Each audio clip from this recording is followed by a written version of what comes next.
Hello, and welcome to Sobercast, where we provide AA speaker meetings and workshops in podcast format.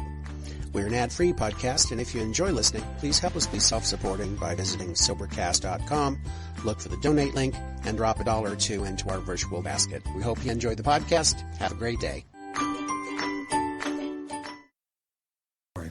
Good evening, everyone. Welcome to the Road to Recovery group of Alcoholics Anonymous. My name is Andrew. I am an alcoholic. Could everyone please turn off your mobile phones or switch them to a silent profile, and please try to keep disruptions to a minimum. Alcoholics Anonymous is a fellowship of men and women who share their experience, strength and hope with each other, that they may solve their common problem and help others to recover from alcoholism. The only requirement for membership is a desire to stop drinking. There are no dues or fees for AA membership. We are self-supporting through our own contributions. AA is not allied with any sect, denomination, politics, organisation or institution, does not wish to engage in any controversy, neither endorses nor opposes any causes. Our primary purpose is to stay sober and help other alcoholics to achieve sobriety. This is an open meeting of Alcoholics Anonymous. In view of our singleness of purpose, we respectfully ask that share and be confined to alcoholics, and when discussing our problems, we confine ourselves to those problems as they relate to alcoholism. There may be visitors here who are unfamiliar with our tradition of anonymity. We need always maintain personal anonymity at the level of press, radio and television. This tradition is a constant reminder that personal ambition has no place in AA. We are sure that anonymity is the greatest safeguard Alcoholics Anonymous can ever have. We therefore seek your cooperation in protecting the anonymity of our members at the public level. The format of tonight's meeting will be 3 10-minute speakers, followed by a 4th speaker until approximately 8:30. The meeting will then be open for sharing from the floor and close at 9 o'clock. Can we have a moment's silence to remember Tradition 5? Each group has but one primary purpose, to carry its message to the alcoholic who still suffers. Thank you, everyone. I would now like to introduce tonight's final speaker, Patrick.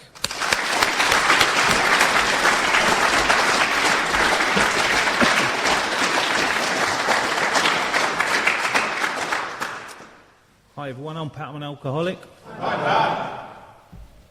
Sober since the 5th of November 2000. 4,170 days. Without any booze, pills, powders, potions or lotions. Nothing mind-altering except for Starbucks coffee and Pall Mall cigarettes. Nothing. I'm drunk on life today. I'm an effect-produced seeker. Driving down the motorway. Coming here, cruising along at 130. Now, when I said that, who heard me say 130 mile an hour? 130 kilometres an hour. Cruising, behaving myself. I love the effect produced by alcohol. But after 20 years of drinking it, it flatlined. There was nothing left in it for me no more. I used to complain at my working men's club. You are watering down the brandy, I'm asking for Stella and you're giving me Heineken. Flatlined. I think the worst place an alcoholic can ever be, drinking, is not when it doesn't keep going down and it's not giving you so much as it used to, like it did in 1980, in 82, in 85, in 89. When I loved it so much, but in the early 90s it started going down, so I had to drink more, as if I had a choice. Once I engaged the phenomenon of craving, all bets were off anyway. But I'm drinking more to see if I can get back the old memories of the past that the book talks about. Recapture, to see if I can kick-start the party. The 80s were good. I wouldn't swap the 80s for nothing. It was the best experience of my life. And then the wheels fell off. I started drinking in 1980, and in about 92, 93, the wheels started to fall off. And I'm sat there drinking booze, and I'm not really happy. But I've got to drink it. I used to say things like, I'm fat, and alcohol is my problem. My sponsor said to me, alcohol has never been your problem. It has always, without exception, been your solution to life. He says, because you see, when you get sober, that's your problem. Not being drunk. He says, your problem is being sober. And without these 12 steps practically implemented into your life, you will be sober and miserable. He said, that's not the point of Alcoholics Anonymous. He says, you never got saved from drowning in the sea to be kicked to death on the beach. You see, someone shared about the terror, frustration, bewilderment and despair. And it says in our big book of Alcoholics Anonymous, unhappy drinkers who read this page will understand. Well, I understand terror, frustration, bewilderment and despair as an unhappy thinker in Alcoholics Anonymous, sober for over 3.5 years, going out of my ever-loving mind. And I'm doing 9 meetings a week, being sponsored, got a couple of sponsees, doing loads of service work, as if trying to outrun my ism, alcoholism. I never really had someone in my corner that knew what they were doing. And that's no disrespect to the first 2 people that sponsored me in London. I'm from London, now live in Dundee, Scotland, and I found myself at a loose end down here 2 years ago. Thanks for asking me to speak, Wayne, and Wayne asked me to do the 10-minute share. I really enjoyed it. I love enthusiastic groups. But the point is, I found myself in June 2004, 3 years and 8 months sober in Alcoholics Anonymous. Not a happy chappy.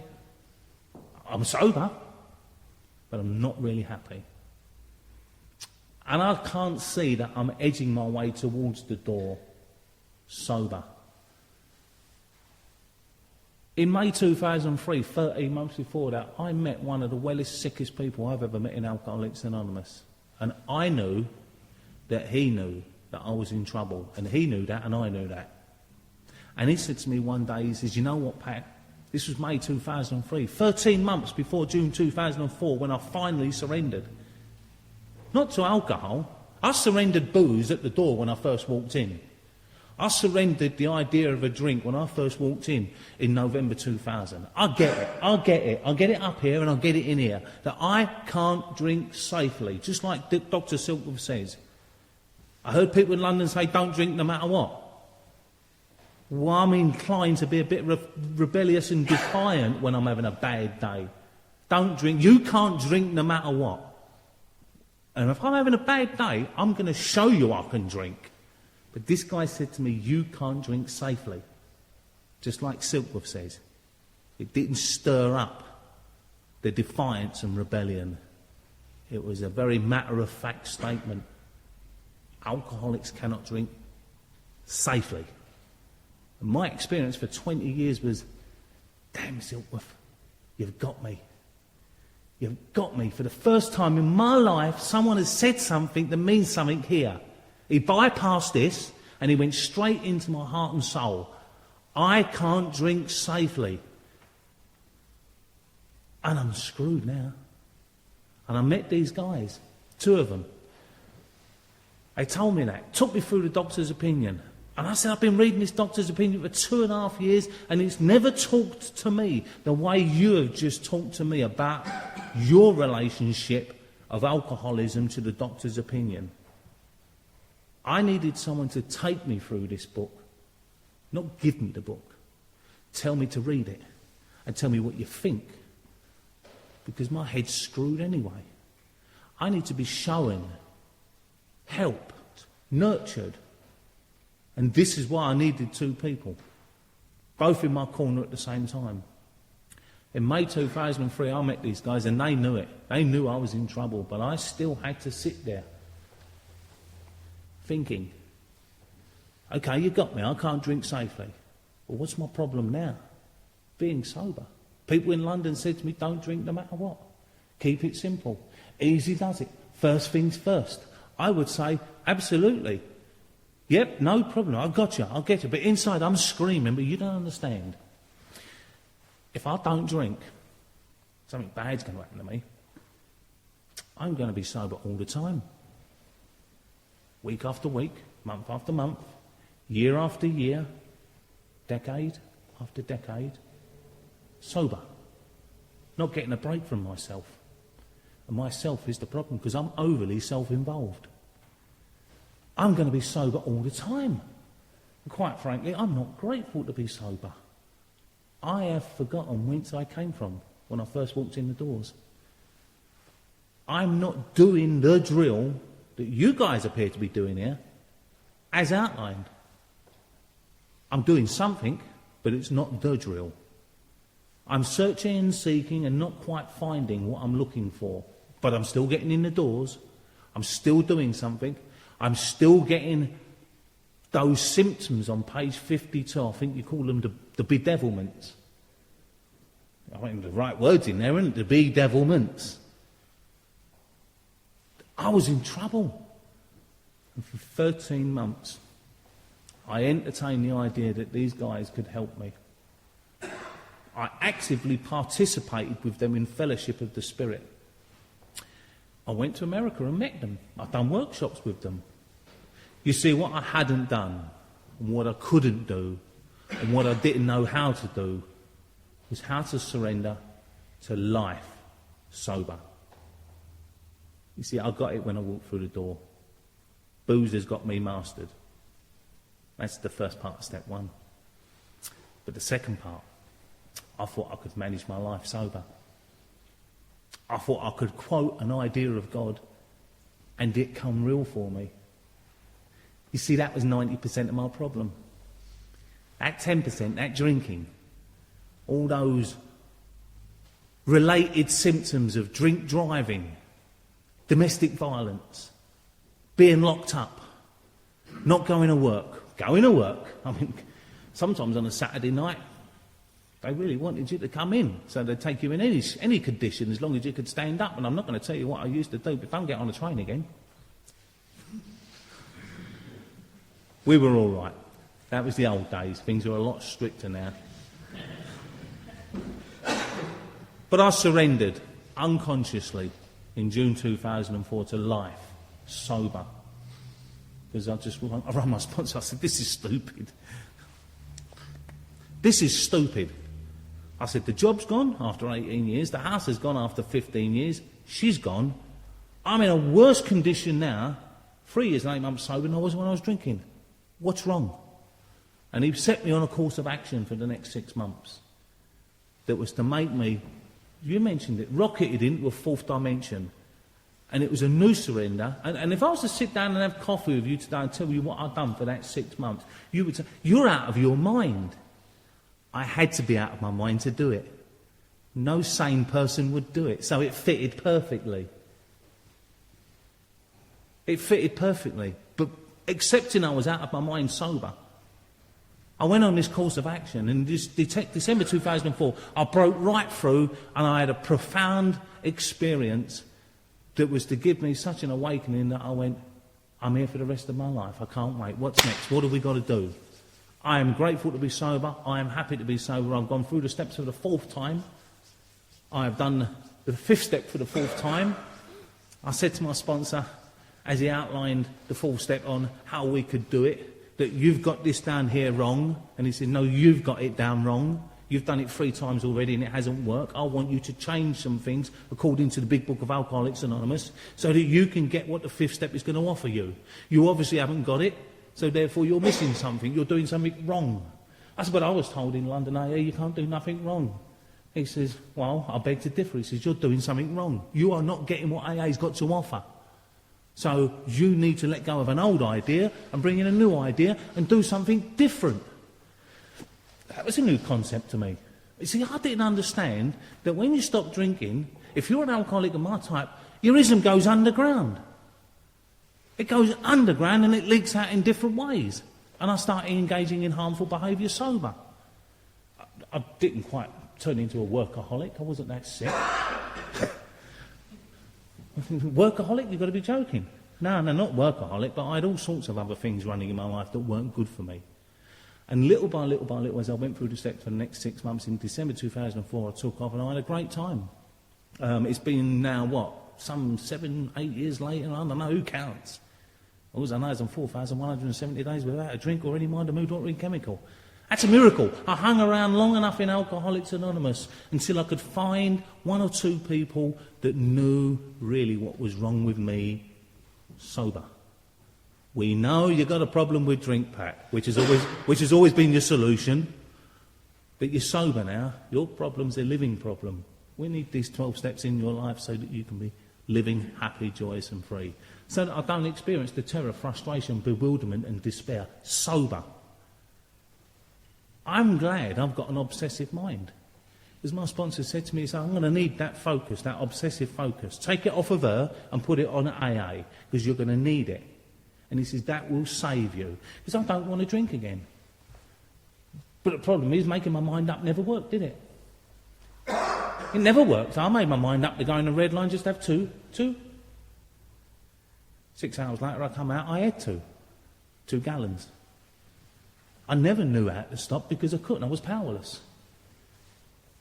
I'm so grateful to meet groups like this that know what the big book's all about, old-timers that know what they're doing, because I've been in treatment. Up the road here, we passed it on the way down, a place called Western Supermare. I've been in treatment. I had 8 weeks there. She was lovely. Oh, well, there's a few over here that know what I'm talking about. She was lovely. I'd done the first 5 steps in there. They weren't AA. I didn't get AA's promises. It's just another experience I can share now when someone walks through the door and says, I've done treatment 3 times. It don't stick. So, yep, I get you. You know, all my mistakes become an opportunity to help someone that walks through the door. Someone that's been in AA for a while and is making the same mistake. Oh yeah, I get you. Oh yeah. Someone called me a liar 2 years ago. I went to my sponsor, I don't like that. He said, what are you going to do about it? I said, I don't know. He says, here's what you do. And he sent me to go and get legal advice and sought legal advice and challenged that, and it cost them £34,000. I have learned to stand up for myself because I have morals and integrity today, and I won't be walked all over like a doormat. I think that's important. I think it's very important to have a sponsor that's got 48 years of sobriety. Tommy M from St. Petersburg is my sponsor. I love that man as if he's a father. He guided me 18 months ago. Just before the World Convention in San Antonio, Texas, he said, you get down and see your father before you come to San Antonio for this World Convention. I said, why is that, Tommy? He says, I've been reading your Step 10 and 11 every single night for the last 3 months. He says, I don't think your dad's got long to go. I said, he's an old war horse, he'll be all right. He says, just do it. So I went down there, see my old man, made sure he was good, everything was okay. We've been working on him for the last 4.5 years between me and my dad, because I had some stuff to clear up with him, some unresolved issues, but it was getting to a point where we were very good with each other. And I went to San Antonio and I come back and he'd passed away. It's as if they see something that I can't see. But I'm willing to take advice and direction today based on having a relationship with someone in my life who knows more about me than I do. And all as he's done is he's taken a few steps with me, took a 5th step, listened to me, watched me. He's a good listener. He will remind me of things that happened 3 and 4 years ago that I've forgotten about, but he will remind me where I come from so that I don't forget, because I have a selective memory. You see, it's good listening to my sponsor, because I don't listen to me. I say that's not a good idea and I go and do it. And then I go, oh, that was stupid. And then I go and do it again. I've got to be really careful of me sober. As I say, I spent my first 4 years in Alcoholics Anonymous in London. I had that breakthrough in December 2004, and it took me to Scotland. And I never knew what a resentment was. Where's Bert? Where's old Bert? I was having a chat with Bert earlier, having a right laugh with him. Here he is. I never knew what a resentment was until I stood at a meeting in Motherwell, Scotland, and said, I'm part of an alcoholic, with my accent, and I was born in 1966. Half the room went like that and glazed over and just went, another one of them. Well, I was born in 1962, but I thought I'd say 66 just to stir them up a little bit. I never knew what a resentment was until half of them wouldn't speak to me after, but that's okay. That's okay. My sponsor loves giving me resentments. He just loves saying things like, well, how's that working for you, Sparky? Click! I rang him up one night, there's a lovely one here. You are no longer alone. I says, Tommy, I feel lonely. He says, what, with a head like yours? I don't think so. Click. I need that type of sponsorship. Stroking my ego and telling me there, never mind, it will get better, don't work for me, because it don't get better. It gets worse. And it gets worse. And it gets worse sober. I need a right good boot up the backside, followed, after I've taken that action, by a nice pat on the back. Not a pat on the back, which enables me to go, whew, that was close. I nearly did it. I nearly did what he suggested. I need to boot up the arse, do the work, do the actions, and then report back. How do you feel now, Sparky? Great. This is good. That's what it's all about, he says. I love the 12th step. I love getting around this country. We're on a road trip at the moment. It's the Easter holidays. And we came down to Yorkshire last night for the last 2 nights, done some step 9 and 12 work there. I was in and out of town like a ghost. And I've got some family there. They know I've been there. Some of them still don't want to see me. That's fine. But I'm like a ghost. He's been, he's gone. You see, I'm a ghost to them now. They don't rattle in my wardrobe in the middle of the night. I show up and I'm willing to be pleasant and polite and courteous, and how can I be of service? And if they don't want to sit down and break bread, that's fine. I'm gone. But I'll tell you what, they're not rattling in my wardrobe tonight. They won't be bothering my conscience. I've done some really good night step work with some lovely people, and there's still a couple outstanding with some lovely people. I understand. I was an animal drinking. There is nothing good about my story. We were stood in my nephew's bar just 24 hours ago. I walked in and I'm having a chat with my nephew, and this bloke is sitting there and he's looking at me, and I've noticed him looking at me. I remember you, he says, from 12 years ago. And I looked at him and I thought, oh God, another night step. Don't know who you are. He says, you're that Cockney basket, aren't you? I went, well, yeah, but how do you know me? He says, everyone knows you over here, Buttershore in Bradford. He said, we all know, you're that ex-train driver. Well, you're that train driver. I was like, ex-train driver now? Ex.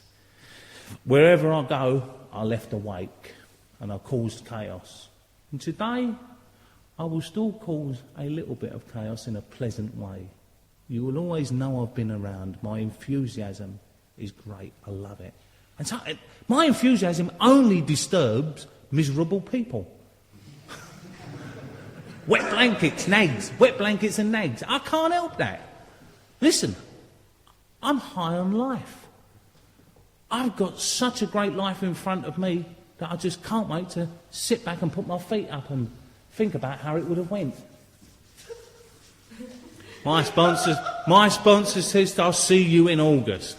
I said, but Tommy, you're making coffee for 4,000 people at the Florida State Convention. You don't need me. He says, I've got a broom for you to hold. Be there. So I thought, OK. Well, we might as well go to Florida in August to the Florida State Convention again, because I've got a broom to hold. He's got a meeting for me to run. So I thought, well, if we're going to go over there in August, we may as well start in Las Vegas, see our old friend Bob Darrell. Been to Scotland a few times. They kicked the top off the bee's nest there. He's done a great job. Pop off to Denver, Colorado. Pop into Des Moines, Iowa. See my old friend from London Underground who I used to work with. Spend 9 days with him, have some fun. See if I can 12-step him. I don't think he's ready yet. He keeps taking the bullets out the gun. And go to Chicago for 3 days, see some old friends there that I met there. Pop down to Nashville, Tennessee, see some more AA people. Pop off to Southern Pines, North Carolina, see some more AA people. And we'll end up in St. Petersburg, Florida for 9 days at the Florida State Convention with 3 sponsees, 1 Al-Anon and 1 Alateen. And we'll have a right old hoot. That's what it's about. The same drill that we're doing here. Dundee, down to Yorkshire, down to Plymouth, up to London, see some family, do the business, road to recovery, Tuesday night, Greenwich. Wednesday, Thursday, Friday, Saturday, Sunday, Fellowship of the Spirit, my old sponsor at a workshop. Sunday, straight up the highway, back by 11 o'clock and go, well, what happened there for 12 days, darling? She'll say, I don't know. I'll say, I'll let you know in 3 weeks' time as well. But the first person I'll be calling when I get back will be my sponsor. Hey, spons, 6 o'clock there, isn't it? So, yeah, I said, we had a great 12 days. I'll put it in my wrap-up tonight. Click. He only wants to know not how it went. He asked me one question. OK, so you've been on the road for 12 days, you met lots of people. Tell me what you didn't like. He hasn't got time for the 98% or the 97% that I did like. He wants to know about the 2 or 3% that really got to me. And that keeps our phone call down to about 5 or 10 minutes. Rather than talking for 45 minutes about what a great time I've had, because it's all about me still, isn't it? He knows that. He's only interested in what I didn't like. So if you're a newcomer here tonight, or if you're struggling sober, get this program and this way of life at the centre of your life, and all the wonderful stuff around it comes. Because my obsession is, my great obsession is, or was, is I want to be normal. I just want to have a normal life where I can kick back, get the Sky, put the rugby league on, watch Man United get beat, and have a right old chuckle and take the piss out of my brother who's a Man United supporter. No, he says, you behave yourself and go on that 12 step, because in the last few weeks, my life has got very comfortable and he's kicked it up a little bit for me. He says, get down to a wet house. I want to see you in a wet house, looking for some drunks to work with. And 5 weeks ago, this guy walked in and he says, hi, my name's Bill Watson. I think I'm an alcoholic. What he said and what we heard was two different things. I thought he said Bill Wilson. I did. I looked at my sponsor and he looked at me and I went, we've got one. And he's 5 weeks sober today and he's 62 and we can't wait to get to work with him again. He's having a great time and my sponsor's up there making sure that he doesn't turn around and cause too much chaos. But that has worked lovely. My home group is the Dundee Beginners Group. If any of yourself find yourself stuck in Scotland, we're only 60 miles north of Edinburgh, or 80 miles south of Aberdeen, or 90 miles northeast of Glasgow. It's a small place, easy to get around. So if you ever find yourself in Scotland, we'd love to have one of you come and share our home group. We're a big book meeting. We go through the big book page by page by page. We're going through it for the second time. First 103 pages only. We'll leave them Al-Anon chapters to Margaret. They're great chapters, but we like the programme of action. You know, the first 103 pages. Action, action, action. Not into thinking. My old sponsor, he said the other day, he says, I'll tell you what, he says, I had a programme of thinking for a programme of action. I said, that's why I've got you busy, Slick, so that you don't have no time to think. Because the old saying is, these doers don't think, but thinkers don't do. So in that concept, he's an action-orientated person like myself, and I love getting around, and I love doing the drill. And I hope that I can get back up through Yorkshire safely next time round and maybe sit down and break bread with them two lovely people. I'm not holding my breath with one of them, but maybe the other. Great to be back in Plymouth. Wayne, thanks for asking me this year. I made Wayne smile today. I think I'm doing all right. Look, he's just done it again. He does smile. Thanks for asking me to share, and thanks for letting me be here.